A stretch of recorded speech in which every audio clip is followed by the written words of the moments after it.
What's happening YouTube? PokePhD here. Been a quick minute since I last uploaded a video.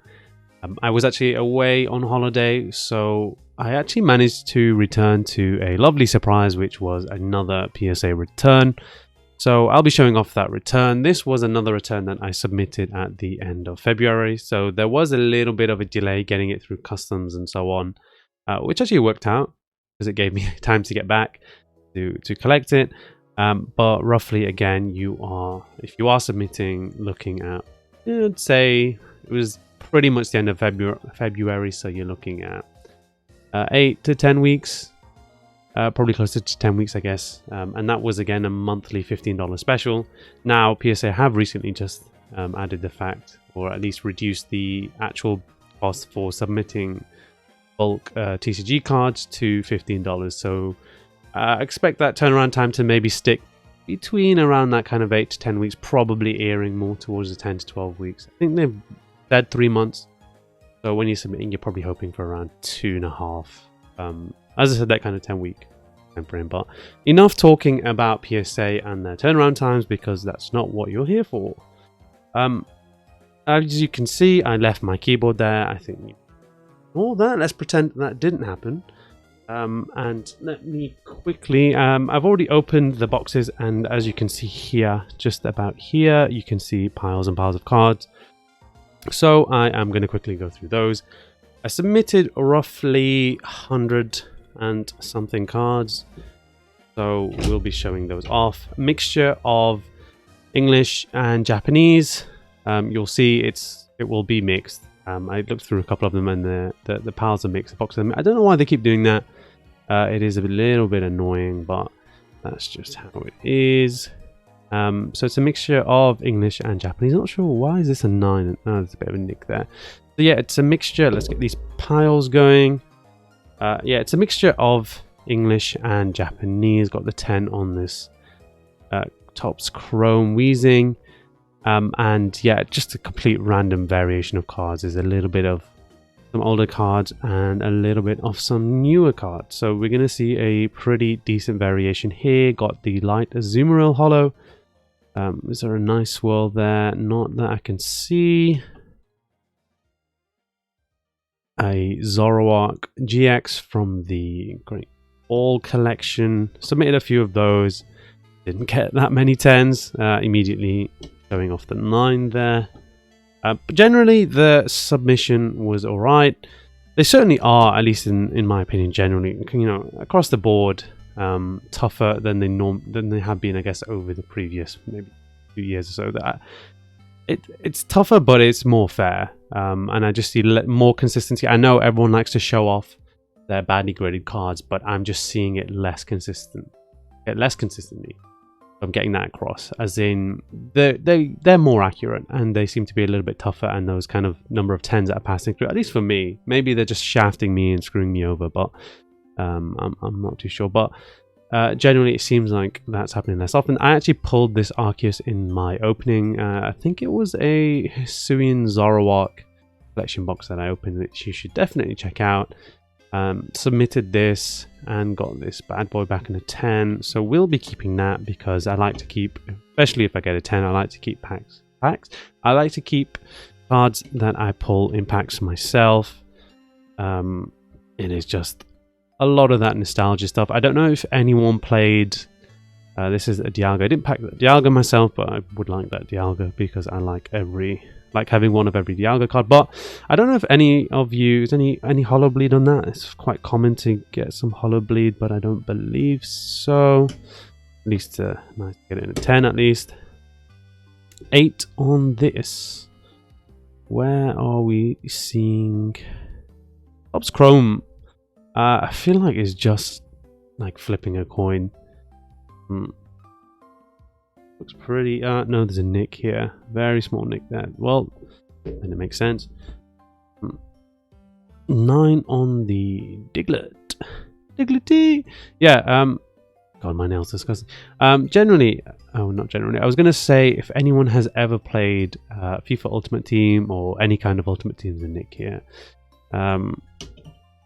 Like a Madden or I don't know what the American sports the games are called. I know Madden is the football one, and then you've got like the baseball one and the hockey one. But any of those Ultimate Teams, you ever pack those like awesome cards yourself, I find it so difficult to sell them, even if they're worth absolutely tons, just because there is just that nostalgia of having packed the card yourself. So I feel the same way.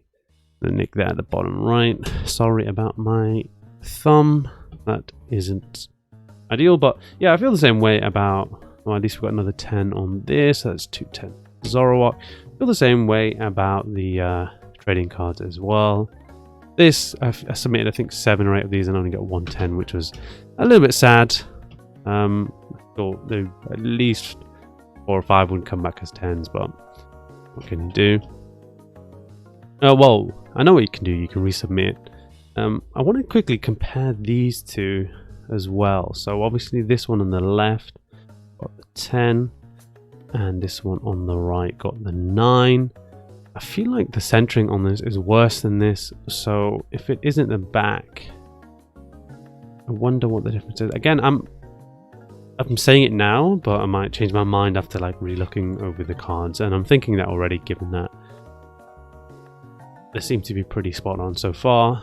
10 on the Dark Ampharos with a double. Is that a double sword or just like a single sword? Yeah, that's kind of nice. Look at that swirl. It's kind of another sword here, but yeah, I'm gonna resubmit. At least the plan is to resubmit some of them, some of the 9s, if it's worth resubmitting, of course. Probably not worth resubmitting the Metagross collection box ones, but like for example the difference between a 9 and a 10, probably worth at least one other attempt to resubmit, but can't see why there's too much of a difference, at least from that kind of superficial viewing. Another 9 on the Dark Ampharos. Scratch there. Now, centering isn't perfect, of course. It never is with these original Japanese hollows, but I don't think it's perfect here either. So yeah, it's top heavy. So interesting to know why they gave that a 10, one a 10 and one a 9. This is off center. Thought it might still get the 10, but I bet if you resubmit this enough times, it probably will get the 10. But there's no point me doing that, really, is there? I already own a copy. I own 2 copies actually. So this was a random card I had in a binder somewhere. It's a nice Espeon EX 2015, so it's getting there in age, just bloody 8 years old, which is crazy to think.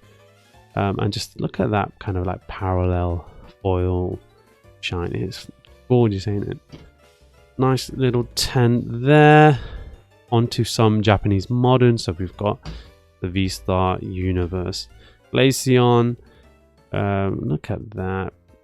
Posted this on my Instagram. Shout out to my Instagram if you want to follow me on there. And if you are interested in any of these cards that I might say are for sale, just contact me on there if that is the case. Yeah, probably not sure what I'm going to do with that. I'm not that interested. I've got my Dialga already from the set.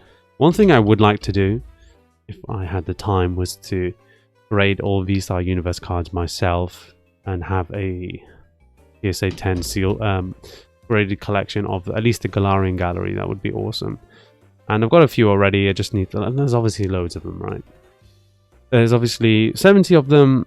So, and obviously the that's V-Star Universe. So I don't know why I'm talking about that now. I think I meant V-Star Universe. Apologies. Same thing for I'm now confusing English and Japanese. You know what I mean. You know what I'm talking about, right? So basically everything that is in the Galarian Gallery, but in Japanese, but basically in the same order, in PSA 10 or in English, actually, and then it makes sense to talk about Galarian Gallery. Forgive me, I'm just being stupid. 10 on this Lost Abyss Aerodactyl. The annoying thing is, well, other than this getting an 8, was that when I sent these in, apologies for that, there was a little bit of noise in the background, but hopefully I'll manage to edit that out. Yeah, as I was saying, when I submitted these, they were worth a little bit more a significant amount more than they are now in PSA 10. Of course, that's going to happen because they are obviously modded Japanese cards. But still, would be nice to get them back faster. But what can you do? Should have submitted faster than bulk. If that was the case, those plays to be made. And I kind of rate people doing it. Not something I really look into, but it's probably not the worst idea, to be honest. But you know, if you get a 9, for example, like I've done on this, you're pretty much shafted, right? At least when I get 9s with some modern cards, I'm able to at least make my money back on the grading plus the value of the card. That's at the end, I guess, after fees and postage and all of that, I'm happy to kind of do that and happy to have at least gone even, you know, hashtag never punished. But I can't see that happening when you're grading at higher than the bulk price. Graded a little bit of just a few commons I had lying around. Base set commons. Good thing about these, I mean, this for example didn't get 10, of course, but it's a base set common. Like, it will still sell, and I'll probably still make a decent amount of change on those, given they cost obviously pennies before grading. Another 9 on this, like for example, that is a really nice swirl there. Again, it can't be too different to the 10, right? So again, keep saying again, and I'll say it again because I want to. But I'm so stupid. But I'll probably crack those open and resubmit if I think it's probably worth it, which some of them will be. The Japanese old holos are a little bit weird like that, just because the centering's always used, like, it's always off. It's genuinely never perfect, and that's probably what's stopping you getting the 10. Like, this one is actually pretty nice. It's good left to right, maybe a little bit thick on the bottom, but this one's actually a 10, to be fair. Can't even complain about that one. This one maybe a little bit top heavy. It would be nice to get the Meganium because I don't actually have a copy of this card already in a 10. That would be nice. On to some more Japanese modern. What I'm thinking is I've got enough 9 on the sizzle, which is a bit disappointing. That's a nice whirl there on the leg. Yeah, this one's definitely top heavy, and there's a bit of a smudge at the top too. Bit of whitening. This is a 7 for whatever reason. I think there's a bit of a kind of bump thing here. If I can highlight that. Not sure if it's there or not, if it's just me.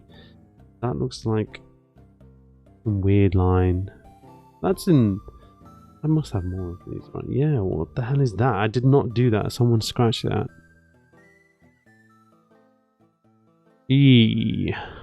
Bloody hell. And the problem is and PSA make mistakes, and the damaged cards, it does happen, but bloody hell, they don't half make it difficult to actually sort it out. I did not put that scratch there. Someone has scratched that card, and that's why it's 7. So thanks for letting me know about that.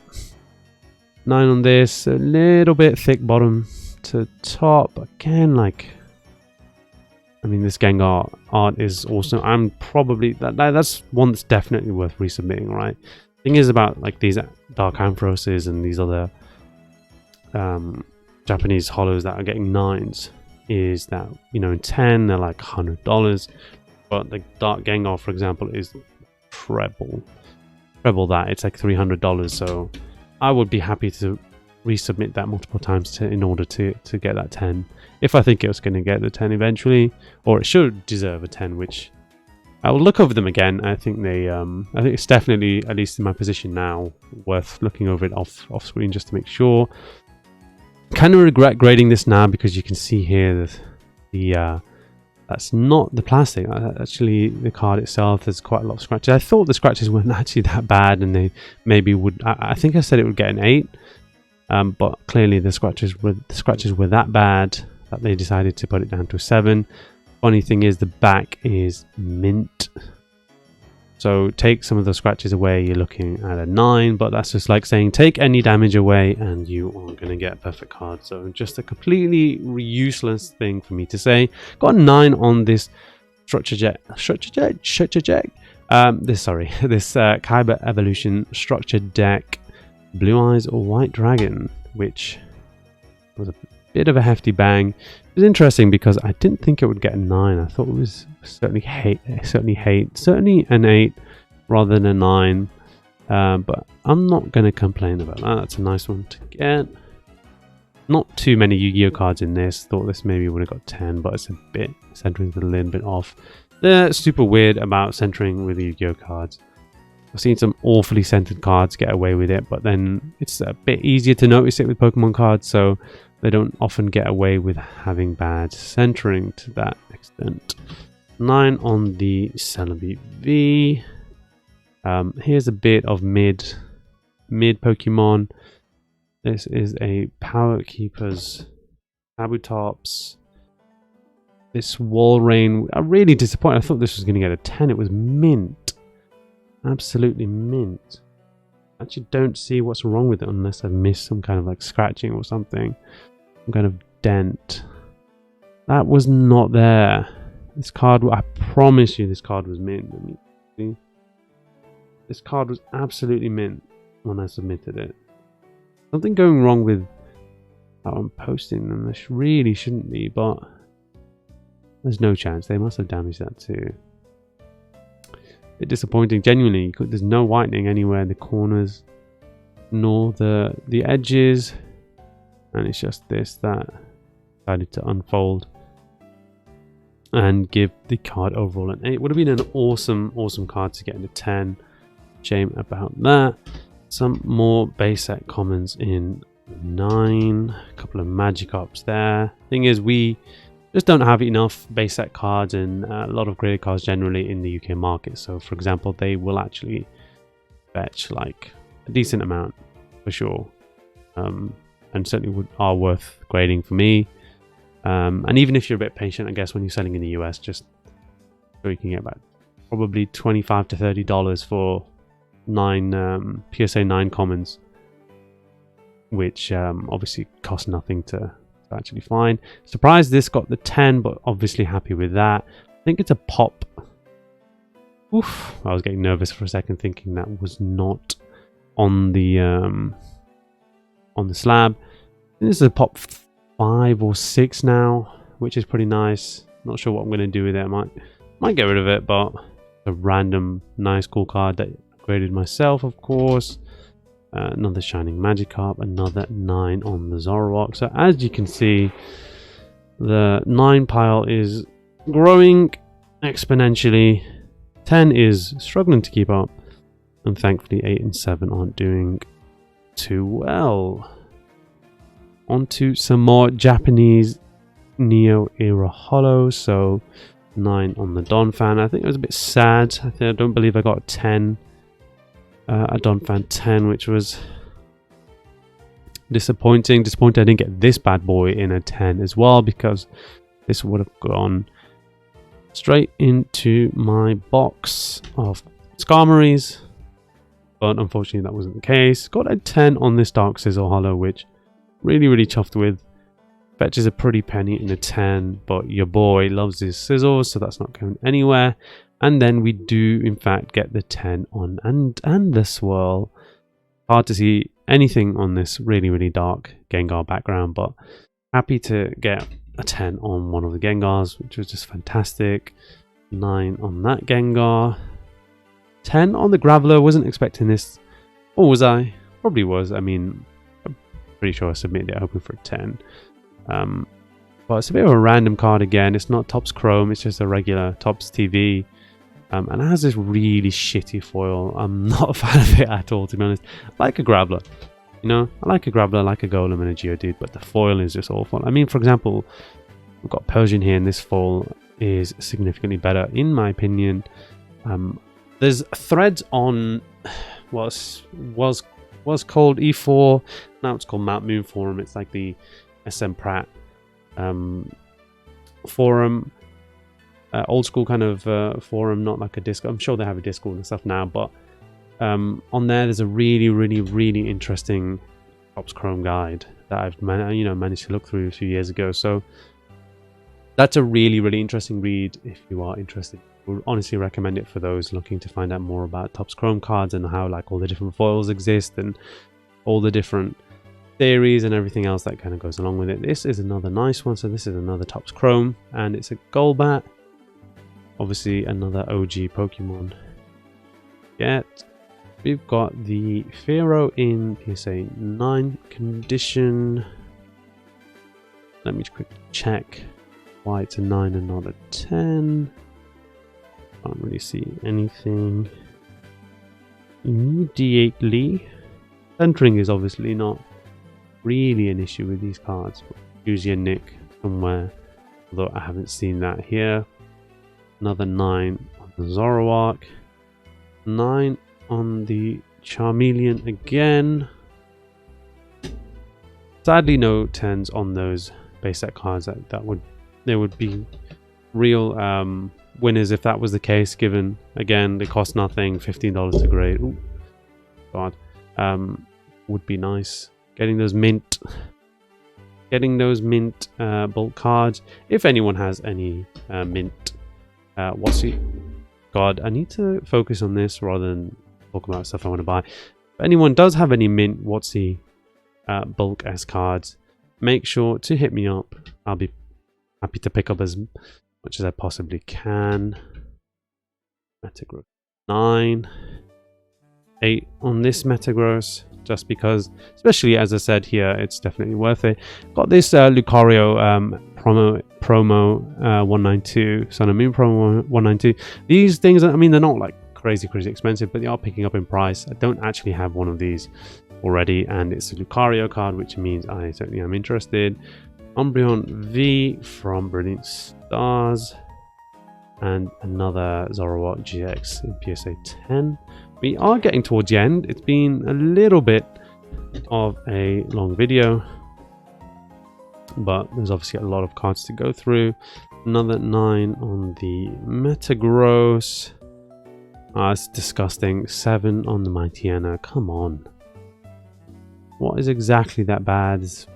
That corner's a little bit kind of screwed. It's not ideal. Whitening down the side. That's an 8. That's not a 7. Whatever. 9 on the Power Keepers. Love these reverse hollows. It's a shame I cannot get more 10s. Is that a bit of poo on the slab? That's a joke, by the way. And not a funny one, I'm sorry, but that's an ink. That's an ink. That's an ink. That's a scratch. A little bit sticky there. Yeah, this corner is a little bit of whitening there. Whitening on that corner too. Probably is a 9, to be perfectly honest. Would be nice to get in a 10 because they are obviously super duper awesome, dude. Just gonna skip that. Another Charmander. Yeah, they are nice cards to grade, and a lot of them still have low pops, of course, as well. Even when EX era packs are getting opened, I still think there's a decent amount of rarity there, given that, I mean, you obviously get 1 per pack, but could be any card in the set as well. So I do like my stamped reverse hollows. I mean, who doesn't? Let's be honest. Some more modern Japanese 10s, nothing to be particularly excited about. And last, and certainly one of the least, just kidding, I have a few 7s there, how can I say that, is the Adamant. So that is my most latest PSA return. Yeah, I don't really have too much more to add to that. I hope you enjoyed the video. Stay tuned for a few more returns. I've actually got to send off a few smaller submissions, hopefully. Not hopefully, it would be nice to have more cards to submit. But I think I only have about 30 or 40 to submit in my next submission. We'll be grading those with the new $15 base bulk grading price. That's a lot to say. But yeah, hopefully that returns within that kind of 2 to 3 month time frame as well. So be hoping to get those by mid-summer, which would be really, really nice. yeah, stay tuned for that, and stay tuned for any of the videos I'll be publishing and getting out there soon. Thank you for watching, and make sure you leave a like and subscribe if you're not already, and hopefully I'll catch you on the next one.